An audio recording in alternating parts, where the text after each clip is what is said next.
আচ্ছা, আপনাদের সামনে একটা কথা বলতে চাইছি যে আমাদের আজকে যে পূর্ণিমা তিথি, তো এই পূর্ণিমা তিথিতে দেখছেন যে মোহাম্মদ বাজার এরিয়ার পিএসলা গ্রামে যে বিশাল একটা চমৎকার দেওয়ার উপহার রয়েছে, সেটা হচ্ছে যে বাবা ধরম পুজো। তো সেই বাবা ধরম পুজোর মন্দিরে এসে দেখলাম যে যাদের এই বছরে পালি তাদেরকে সামনে পেয়েছি। তো ওনাদেরকে কিছু আমি দু একটা কথা জিজ্ঞেস করছি। আচ্ছা দিদি ভাই, বলছিলাম এই যে ধরম পুজোটা হচ্ছে, তো এই বছর কার পালি? এবছর হচ্ছে মিহির মুখার্জির পালি, ও যে ওখানে দাঁড়িয়ে রয়েছে।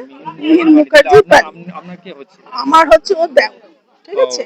আচ্ছা, তো এই পুজোটা তাহলে কি আপনারা এই বছর প্রথম করছেন না, এটা প্রায় 150 বছর ধরে চলে আসছে, মানে আমার দাদা শ্বশুর, মানে আমার শ্বশুর মশাইয়ের বাবা, হ্যাঁ, তার বাবা, এরকম বরাবর চলে আসছে। হ্যাঁ। তো আজকে আমরা এখানে সমবেত হয়েছি বুদ্ধ পূর্ণিমা উপলক্ষে। বুদ্ধ পূর্ণিমা উপলক্ষে এখানে পালন হয়, ওদের বারণ হয়। বুদ্ধ পূর্ণিমা উপলক্ষে এখানে ধরম পুজো হয়। হ্যাঁ, তার প্রায় সপ্তাহখানেক আগে থেকে ভক্তরা সব মানে কিছু দেওয়াদি ব্যাপার থাকে, যেমন ধরুন এই গামছা, ধুতি, ছোলা, গুড়, এসব দেওয়াদি হয়। আর একজন এখানে আছে দেবাংশী, যে তিনি সারা বছরই এখানে ধোয়া পরিষ্কার সমস্ত করেন। নিয়ে এবার ধরুন ভক্তা হয় অন্তত 10, 12, 15 এরকম হয়। তারা উপবাস করে থেকে এখানে সন্ধ্যেবেলায় একবার খান, দিয়ে এইরকম করে এবার আজকের দিনে তারা এই যে দেখলেন যে গাজনটা হলো, গাজনে ওরা ওই ওদিকে এক জায়গায় আছে, সেখানে ওরা ভাড়া আনতে যান, ভাড়া নিয়ে এসে এখানে ওই যে ঢাকের সাথে তাহলে আচ্ছা, আমি বলছিলাম আপনাদের বাড়ি তাহলে কোথায়? আমাদের বাড়ি হচ্ছে ফুলকুড়ি। হ্যাঁ, বাড়ি এটা ফুলপুর, হচ্ছে পিয়ারশালা। থাকেন কোথায়? আমি থাকি দুর্গাপুরে, দুর্গাপুর। কিন্তু মানে আমার শ্বশুরমশাই কর্মসূত্রে দুর্গাপুরে থাকতে, কিন্তু আমরা কুলপুরিতে আমাদের বাড়ি রয়েছে। ঠিক ঠিক আছে। আছে, অন্তত 10 জন আছে যে পালা একরকম হয়, 2 বছর পর পর একজন একজন করে পালা পড়ে। ঠিক ঠিক আছে। আছে।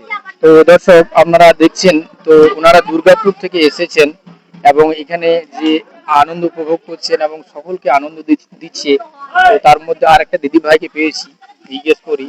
দিদি ভাই, এখানে গ্রামের পরিবেশটা কেমন লাগলো আপনার? গ্রামের পরিবেশ খুব ভালো। প্রত্যেক বছরই আমরা প্রায় চেষ্টা করি আসার। হ্যাঁ, অনেকটা দূর থেকে আসতে হয়, কিন্তু এইখানকার মানুষের আন্তরিকতা, ভালোবাসা, এটা যেন আরো বেশি আমাদেরকে অনুষ্ঠানটাকে সুন্দরভাবে মানে চালনা করার জন্য হুম, সাহায্য করে।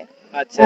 খুব আপন এখানকার মানুষজন। খুব পুজো কেমন হলো? খুব পুজো ভালো হয়েছে, সুন্দরভাবে সুসম্পন্ন হয়েছে, কারণ এবারের ওয়েদারটাও খুব ভালো। ওয়েদারটা খুব ভালো আছে। হ্যাঁ, হ্যাঁ। ঠিক। সচরাচর বৈশাখ মাসের এই আজকের দিনটাতে প্রচন্ড পরিমাণে গরম থাকে, যে জন্য আমরা মানে খুব ক্লান্ত কষ্ট হয়। হয়ে পড়ি। হ্যাঁ, কষ্ট হয়। আর আমাদের যে ভক্তারাও হয়েছেন, তারাও মানে এখনো সুস্থ আছেন, মানে তারাও ঠিকঠাক ভাবেই সবকিছু করতে পেরেছেন।